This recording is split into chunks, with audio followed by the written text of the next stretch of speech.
mọi người đã quay trở lại với kênh của Quỳnh Trần TV và cuộc sống ở Nhật. Sao xin chào cô chú đi.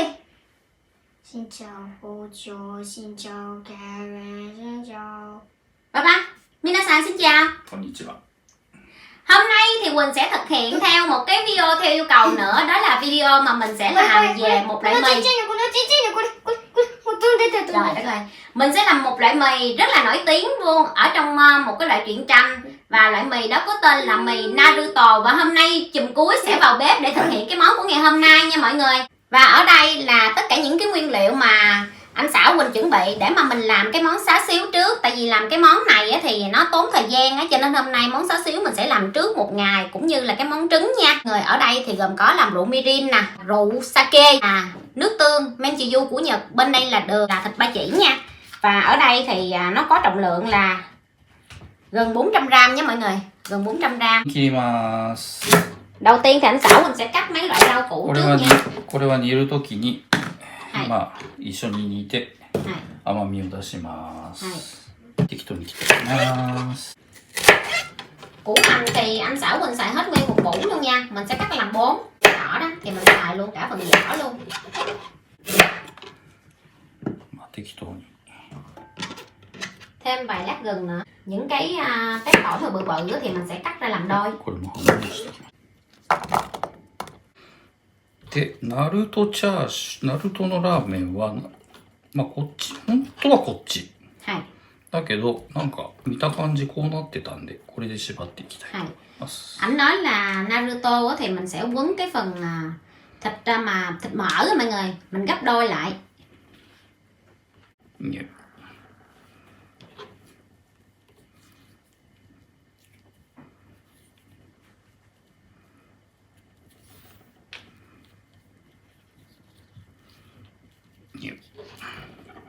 Trời ơi, ba quấn chuyên nghiệp cho ba. Ba sủi gối nè. 何が? Sủi đấy.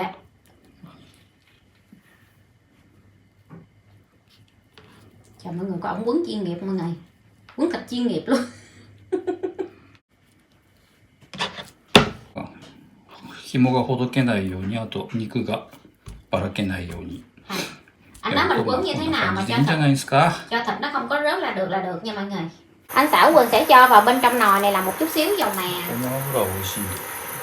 Mình dùng dầu mè thì nó sẽ ngon hơn. Go.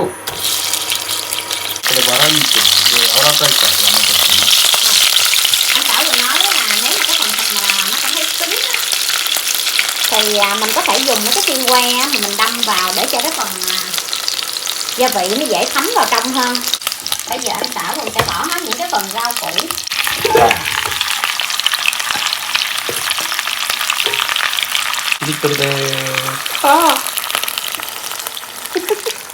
Rồi sẽ cho nước vào, cho là nước tương vào.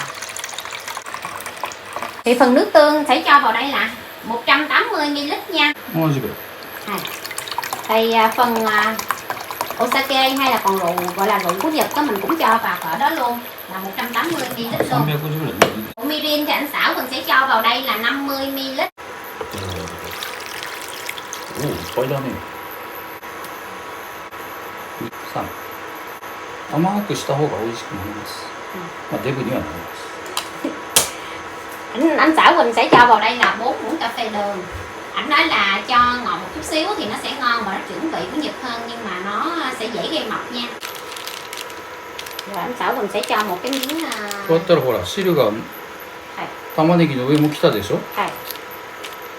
こういう風に汁をまんべんなく全体に行き渡される、全体に汁が通るようにするんです。で、必ず真ん中に穴を開けましょう。穴開けないと空気が抜けていきません。 Anh nói là để lên như vậy nè, để cho những cái bọt đó nó sẽ không có lên nha mọi người.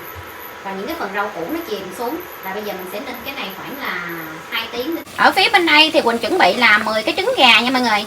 Trứng gà này của Quỳnh là trứng gà Quỳnh lấy ở bên trong ngăn mát tủ lạnh ra, bây giờ nó vẫn còn lạnh luôn. Ở đây thì Quỳnh cho thêm là 3 miếng chanh để mà mình luộc chung lên. Một chút nữa mình dễ tách vỏ ra nha. Cho trứng vào một lần một luôn nha. Mình cho nhẹ nhàng để trứng dễ bị bể nha. Rồi cho vào một lần một luôn. Rồi. Thời gian luộc là 8 phút ha. Hết thời gian rồi mình tắt cái bếp luôn, trứng ra. Quỳnh sẽ bỏ vào bên trong cái thau nước mà Quỳnh chuẩn bị bên đây nha. Quỳnh vớt luôn cả mấy cái lát chanh qua đây luôn. Với lại trứng hôm nay Quỳnh luộc đó là trứng ở trong ngăn mát tủ lạnh. Nếu như mình luộc trứng ở nhiệt độ phòng á, thì mình sẽ luộc là khoảng từ 5 phút đến 5 phút rưỡi nha. Và bây giờ thì Quỳnh sẽ để cho cái trứng này nó nguội rồi một chút mình sẽ lột ra nha. Đổ trứng ra cái rổ để cho nó ráo nước nha. Bây giờ mình sẽ lột nha mọi người. Mình sẽ đập vòng vòng mà mình lột ra. Thì Quỳnh coi cách này trên mạng thôi. Ồ, mà cũng công nhận là dễ lột thiệt nè mọi người. Đó. Theo thì Quỳnh sẽ cho vào đây là 200ml men trừ du, hay còn gọi là nước tương ngọt của Nhật nha. Cho vào như vậy để nó lại thì nó dễ thấm hơn không khí ra. Quỳnh để như thế này nè, rồi Quỳnh để vào bên trong ngăn mát tủ lạnh. Thì cái trứng này á, khi mà mình lấy ra buổi sáng mai á, cái mình trở qua trở lại vậy nè mọi người, nó sẽ dễ hơn là mình bỏ vào bên trong cái tô nha. Và cái loại nước tương men trừ du hôm nay mà Quỳnh sử dụng, hay còn gọi nước tương ngọt, đó là loại này nha mọi người. Mình chỉ cần đổ vào là mình có thể sử dụng thôi. Sẽ tắt lửa luôn. Rồi mình dở cho mọi người xem nha. Đó, cái tờ giấy này nó có tác dụng mình lấy đi những cái bọt dơ đó mọi người. Đó, mọi người coi miếng thịt xá xíu ngon vậy không? Rồi, bây giờ thì mình sẽ đậy lại nha. Và mình sẽ để cho nó nguội, rồi sau đó mình sẽ bỏ vào bên trong ngăn mát tủ lạnh. Thì mọi người ơi, hôm nay thì anh xã Quỳnh sẽ lại vào bếp. Và bắt đầu là bây giờ là mình sẽ bắt đầu là mình làm mì trước nha mọi người. Và ở đây thì gia đình Quỳnh đã chuẩn bị là những cái loại bột để mà bây giờ mình bắt đầu làm mì. Đầu tiên thì anh xã Quỳnh sẽ bỏ bột mì. Bột mì ở đây là sử dụng là bột mì số 12 mình rây trước nha. Ở nhà Quỳnh dùng bột mì số 12 hiệu này nha mọi người.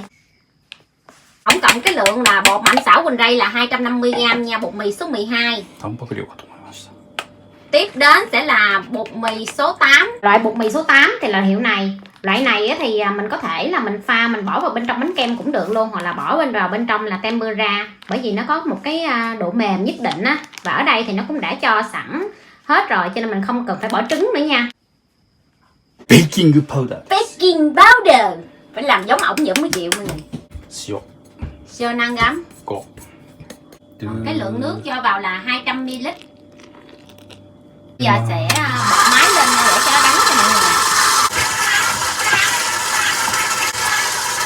Nếu mà thấy bột nó khô thì mình sẽ cho một chút xíu nước vào. Tại vì là bột có bột mới, bột cũ nữa. Cho một xíu thôi nha. Sẽ tắt luôn cái máy luôn nha mọi người. Sẽ ra một khói như vậy. 寝かせるにはサランラップを引いて取り出して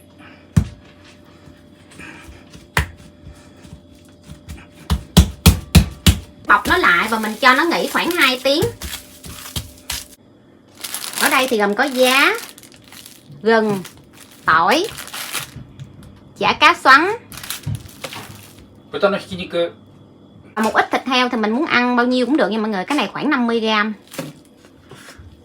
Ở đây thì là tương miso, loại này loại cay, muối, đường, tương miso loại bình thường, soju nước tương Nhật, và ở đây là rượu mirin ngọt. Ở Quỳnh sử dụng là 4 tép tỏi và một cái miếng gừng nhỏ nha mọi người.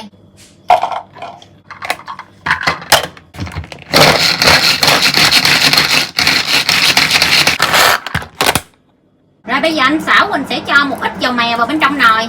Em sẽ cho hết cái phần tỏi vào bên trong nồi. Tiếp theo sẽ là cho phần thịt heo vào, khoảng 50g thịt heo.400は1人分ぐらいですね。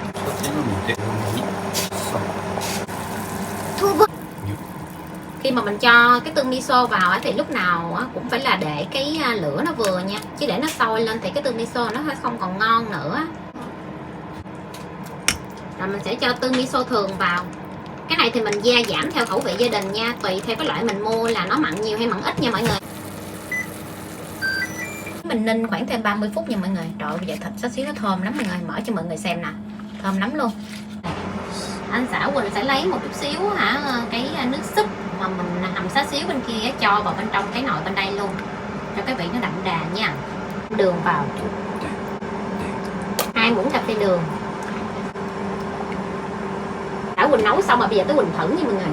なんで今度は佐賀食べられる醤油ラーメンのセットを作ります。800です。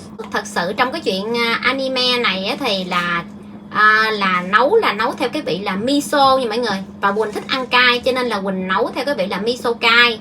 Và bởi vì ăn cay xa nó ăn không được á, cho nên là ở bên đây sẽ nấu là thêm một cái vị nữa là vị soju. Và hôm nay sẽ chia sẻ cho mọi người luôn. Anh Sảo Quỳnh nấu thêm cái nồi bên đây để cho hai cha con ăn vị soju là vị nước tương Nhật nha.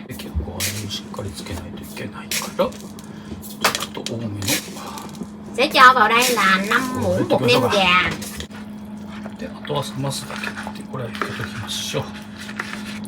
Rồi bây giờ mình sẽ để cho xá xíu nó bớt nguội rồi một chút mình sẽ lấy ra là mình cắt mình bỏ lên mì ăn nha. Khi mà nó sôi lại mình dặn lửa nhỏ lại nha. Quỳnh sẽ múc cái nước mà ở trong cái nồi xá xíu đó, anh Sảo Quỳnh sẽ cho qua bên cái nồi bên đây. Rồi tiếp theo sẽ cho vào là một ít là dầu mè.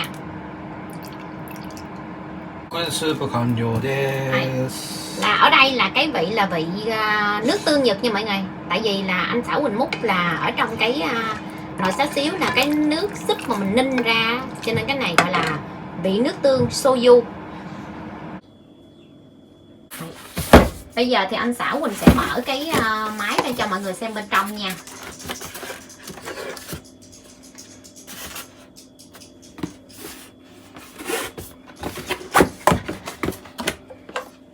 Đây là cái máy nha mọi người, cái máy ép khô. Nó có những cái lỗ phía dưới luôn nha. Đó, nó có những cái lỗ. Và mình sẽ dùng cái khuôn ép là spaghetti nha.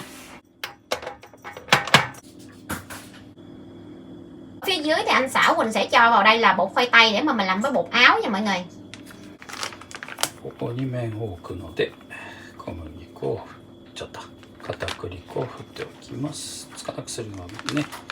Phía bên đây thì anh Sảo Quỳnh cũng sẽ chuẩn bị là một cái khay nha. Rồi mình sẽ cho lên là một ít bột khoai tây luôn, để mà mình bỏ cái mì sau khi mà mình làm xong ở trên cái khay này.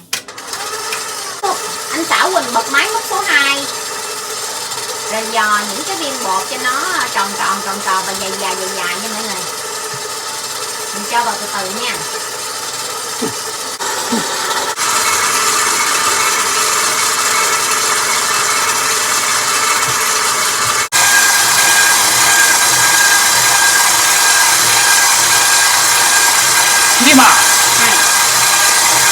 Khi mà mì nó được một cái đoạn dài nhất định thì mình sẽ cắt ra nha mọi người.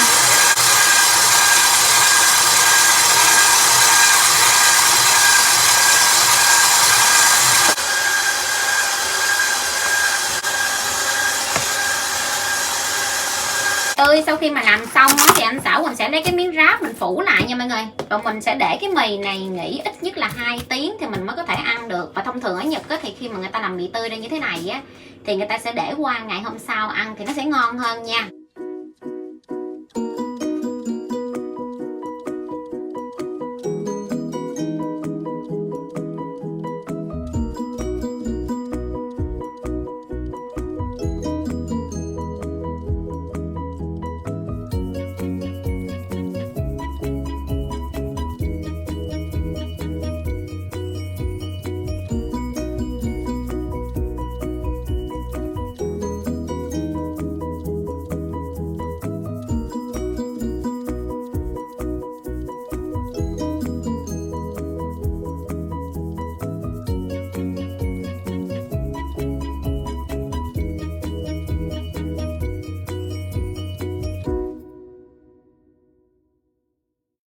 Cái nồi nước súp miso này thì Quỳnh cũng sẽ bật lửa, Quỳnh hâm nóng luôn rồi mình chế vô mì nha. Một cái chảo nha, mình cho vào một chút xíu dầu mè. Rồi anh Sảo sẽ cho giá vào nha. Bên cái nồi xá xíu bỏ vào.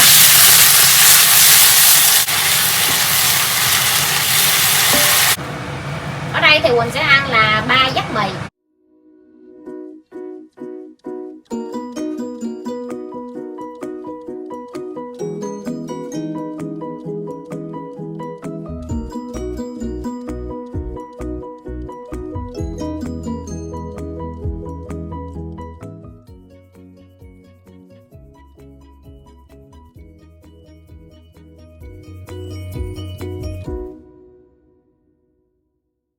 Ơi, cái món ngày hôm nay anh Sảo Quỳnh đã chuẩn bị xong hết rồi, bây giờ mời mọi người ăn chung với hai mẹ con Quỳnh nha. Hôm nay thì ảnh làm món này ảnh chiêu đãi Quỳnh đó, cho nên ổng không có chịu vô video mọi người. Và cái bên đây á, thì của Sa là cái vị soju thì mình hâm cái nước súp lại rồi mình cho mì vô là xong. Mà ba Sa thì nó không có ăn thịt cho nên là cho nó trứng với lại rong biển thôi nha mọi người. Rồi bây giờ mời mọi người ăn chung với Quỳnh nha. Hôm nay thì anh xảo Quỳnh ăn 2 phần vị soju. Hôm nào không làm cho Quỳnh quá trời xá xíu là cái vị Naruto ramen. Hôm nay thì Quỳnh cũng mới ăn thử lần đầu tiên luôn. Về là cái mì là mì Naruto nha mọi người. Còn ở ngoài á, thì ở ngoài thì cái vị này thì người ta bán nhiều, còn trong truyện tranh thì làm giống vậy là lần đầu tiên mình ăn nha. Rồi mình trộn lên. Xin mời cô chú. Xin mời các bạn. Xin mời. Hôm nay cái video này chủ yếu là video chia sẻ cho nên là không ăn nhiều nha mọi người. Tô mì nó nhiều lắm nha mọi người, nó nhiều lắm.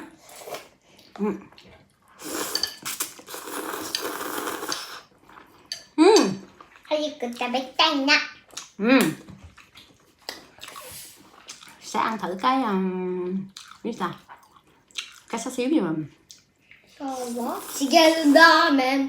Mama ga Naruto ramen. cái xá xíu siêu ngon. Shigeru ramen. Sao xá xíu không sao? Sao xíu thì cái gì? Cái này nè. Yodo. Mọi người biết sao không? Cái mì này á, cái loại mà Naruto ramen này á, nó là vị miso, nhưng mà vì Quỳnh thích cay á cho nên anh xảo Quỳnh mới đi mua thêm cái loại miso cay bỏ vô nha. Oishii. Ngon không? Cảm ơn bà. Arigato, papa. Oishii kara arigato. Arigato baba mama oishii kata.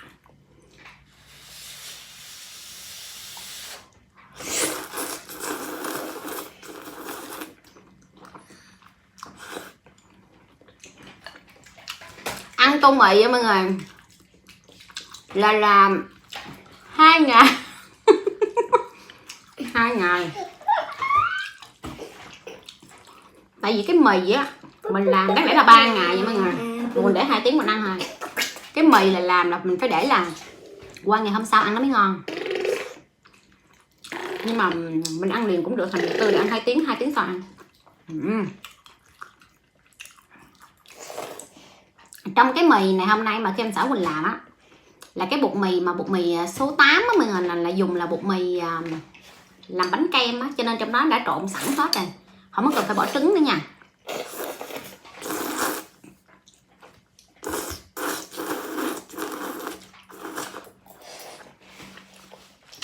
Đó cũng là lý do mà tại sao mà mình không bỏ trứng, mà cái mì của Quỳnh lên nó vàng lắm mọi người. Giác nè. Các mẹ đừng có đụng đến bàn con. Ui.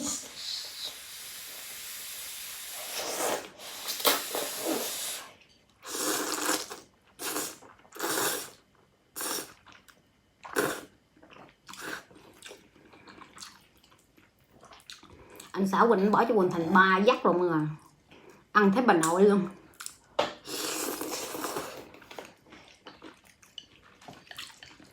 Ông nói thường thấy mỗi ngày Quỳnh ăn nhiều lắm, nhưng mà ông không nghĩ là một chút nữa mình sẽ bỏ thêm là giá lên trên. Phải có giá lên trên thì nó mới phải có giá lên trên thì nó mới độn được cái thịt heo lên nha, thịt heo xá xíu lên.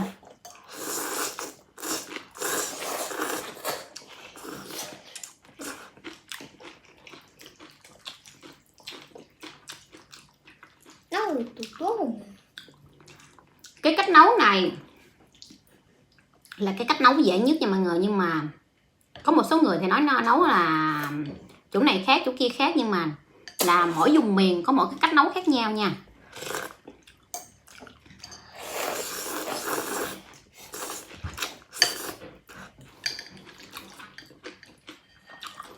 Đồ ăn là không có gọi là đúng hay sai nha mọi người, đồ ăn nấu ra không có được đúng hay sai, chỉ là khác dùng mì là mình nấu hợp khẩu vị gia đình mình nữa. Mì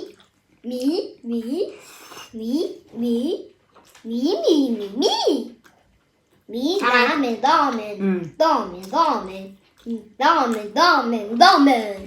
Thôi sao cái trứng trong truyện tranh này á cũng không có cách theo chiều dọc nhưng mà các hình tròn ha, nó mà Quỳnh luộc 8 phút lấy từ trong tủ lạnh ra mà nó hồng đào đi nè.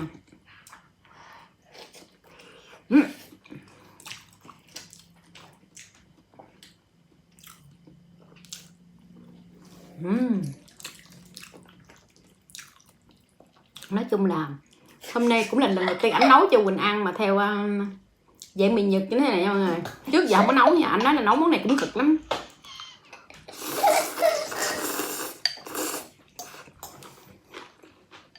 Ăn được này giúp. Mà phải công nhận vừa nấu vừa làm cực thiệt nha mọi người. Khăn giấy mày để cho ta. Cái đèn nó ổn là cái gì cả.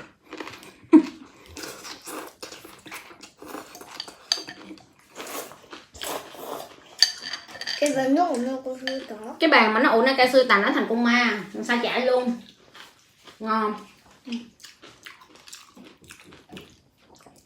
Anh ba sa làm mì gì cũng ăn nha mọi người. Có mì là thích.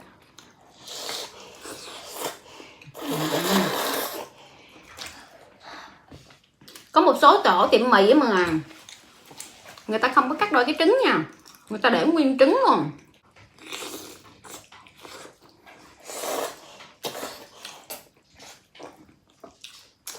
Ăn mấy nửa tô mì no mà. Cái thịt xá xíu bỏ rất là nhiều không. Trong chuyện Naruto này á, cái anh Naruto ảnh vô ảnh gọi đồ ăn, ảnh gọi là miso xá xíu omori, là có nghĩa là cho một tô mì vị ramen mà xá xíu, và omori có nghĩa là nhiều mì nha mọi người. Bởi vì ổng bỏ cho Quỳnh ăn cái bà nội.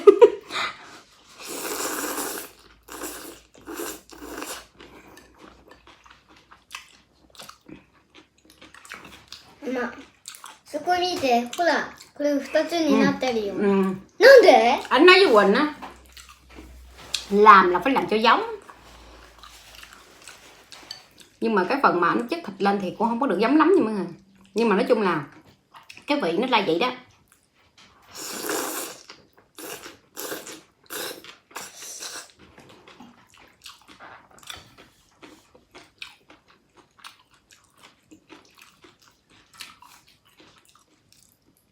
Sao nó chưa?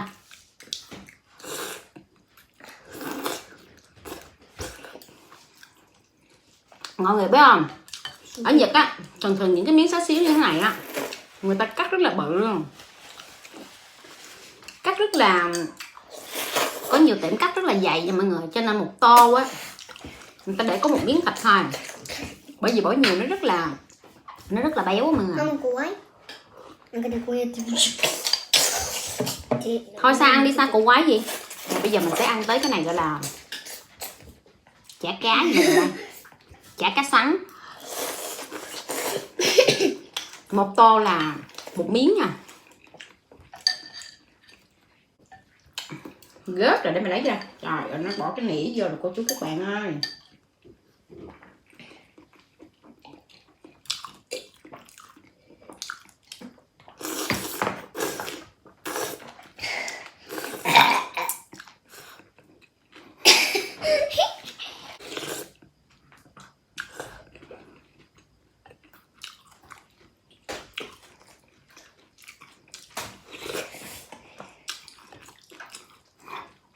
No muốn xỉu mà. Cố gắng ăn hết cho anh vui. Cái gì sao? Ăn từ từ thôi nha, lấy mắc nghẹn nhanh ba. Ok, hồi nãy mẹ cho miếng giấy đâu? Có miếng giấy không? Đây. Nhà ta đó.